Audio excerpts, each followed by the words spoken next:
السلام علیکم ورحمۃ اللہ وبرکاتہ۔ ناظرین، علم صرف کا آج یہ پہلا سبق ہے جس میں ہم علم صرف کی ابتدائی شروعاتی اصطلاحات کو پڑھیں گے، جسے صیغہ کسے کہتے ہیں، علم صرف کی پریبھاشا، تعریف، ڈیفینیشن کیا ہے، اس طریقے سے واحد کسے کہتے ہیں، مؤنث کسے کہتے ہیں، مذکر کسے کہتے ہیں، تثنیہ کسے کہتے ہیں، جمع کسے کہتے ہیں، ان تمام چیزوں میں جو ابتدائی چیزیں ہیں علم صرف میں، ان کا آج ہم سبق پڑھیں گے۔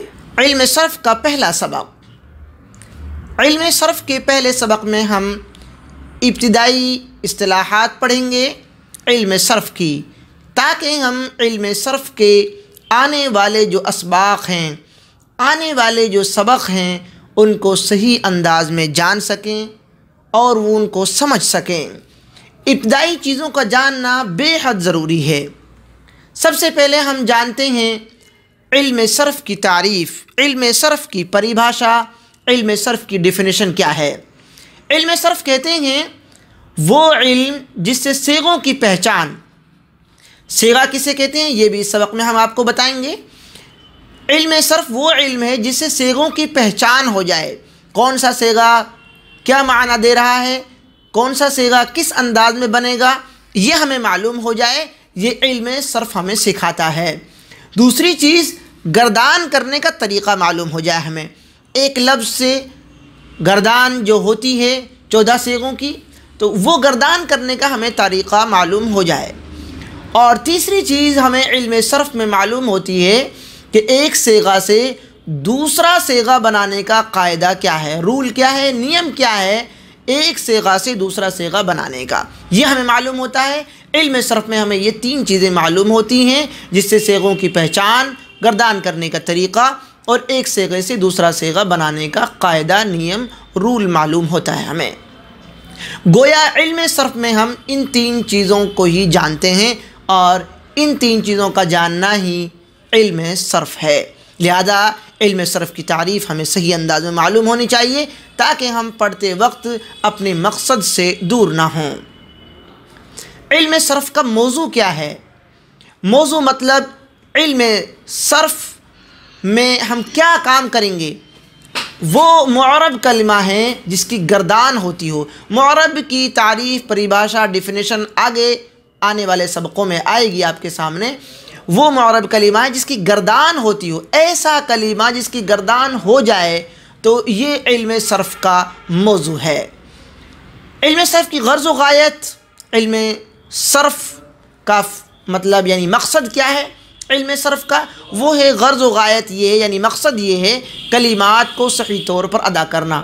یہ کلمہ کیسے پڑھا جائے گا، کیسے، کون کون سے الفاظ آئیں گے، کس انداز میں اس کی بناوٹ ہوگی، یہ ہم علم صرف میں سیکھتے ہیں۔ لہذا علم صرف کی غرض و غایت یہی ہے کہ کلمات کو صحیح طور پر ادا کرنا۔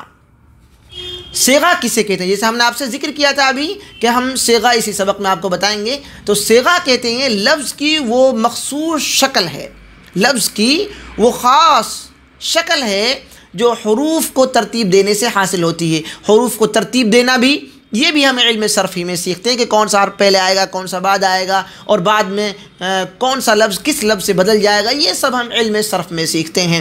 تو لفظ کی وہ مخصوص خاص شکل ہے جو حروف کو ترتیب دینے سے ہمیں حاصل ہوتی ہے۔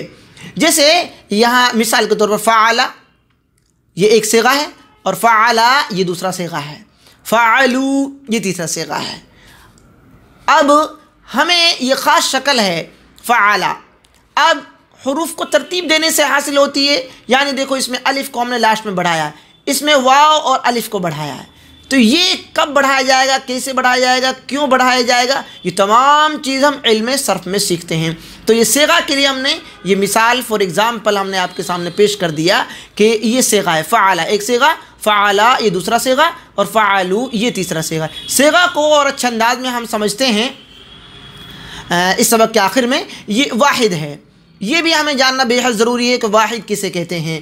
تو واحد یہ ون، ایک کو کہتے ہیں، یا آپ یوں سمجھیں کہ علم صرف میں سنگولر، ایک کا جو معنی جہاں دیتا ہے صیغہ کے اندر جہاں ایک کا معنی ہوتے ہیں اس کو واحد بولتے ہیں۔ کہ واحد کا صیغہ ہے یہ، یعنی سنگولر کا اس میں معنی ہوتے ہیں، ون کے اس میں معنی ہوتے ہیں۔ اور دوسرا جو واحد کے بعد جو صیغہ آتا ہے وہ ہے تثنیہ کا صیغہ۔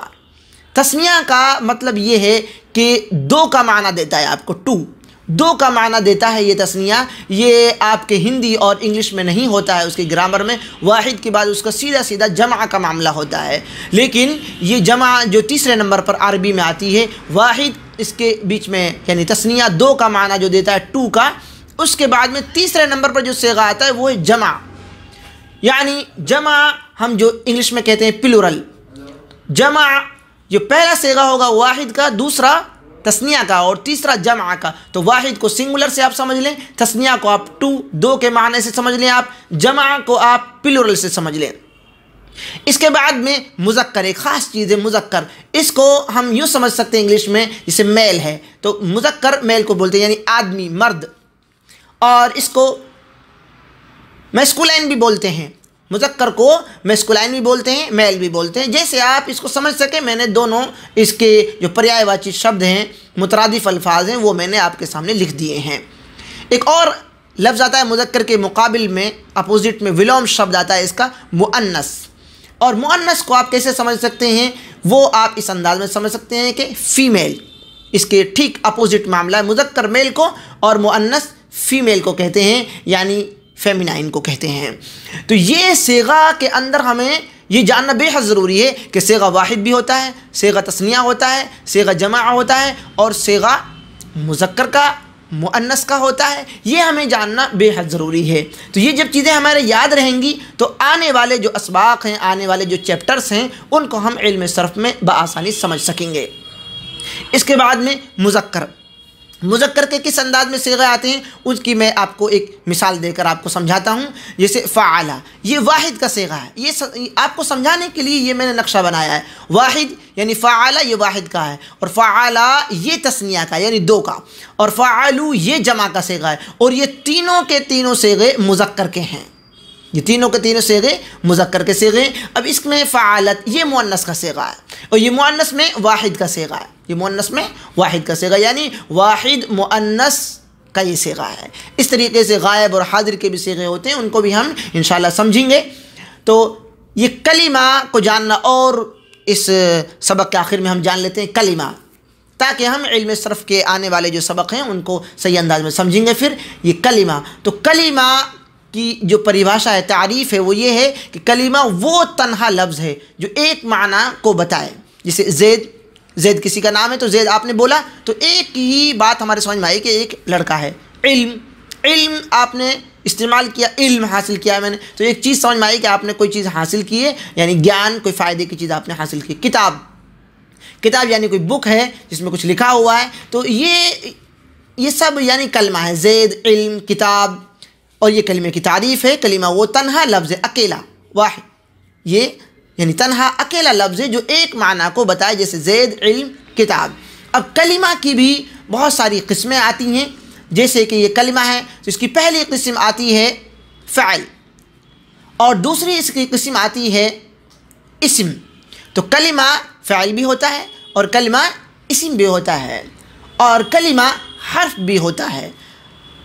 کلمے کی یہ تین قسمیں ہم اور آپ کے سامنے ذہن میں ہونی چاہیے، ہمیں یاد ہونی چاہیے، اور اس سبق میں جو اصطلاحات علم صرف کی استعمال کی گئی ہیں ان کو بھی ہم جانیں اور سمجھنے کی کوشش کریں۔ اور یاد رکھیں ہم کہ کلمے کی تین قسمیں ہیں، کلمہ تین بھاگوں میں تقسیم ہوا ہے، فعل، اسم، حرف۔ علم صرف میں ہم فعل پر تفصیل سے کام کریں گے۔ علم صرف میں فعل پر کام ہوتا ہے، فعل کی تمام اقسام، فعل کی تمام قسمیں، فعل کے تمام پارٹس، اس میں ان کی تعریفیں، ان کو بنانا، ان کو سمجھنا، ان کی گردانیں، یہ تمام چیزیں آتی ہیں۔ تو آپ ان کو ذہن میں رکھیے گا اور اگلے سبق کا آپ انتظار کیجئے۔ تب تک کے لیے ہم آپ سے جدا ہوتے ہیں۔ ناظرین، آج کے سبق میں آپ نے علم صرف کی ابتدائی چیزوں کو جانا۔ آگے کے سبق، لیکچرز جاننے کے لیے آپ ہمارے چینل کو سبسکرائب کریں، لائک کریں، شیئر کریں۔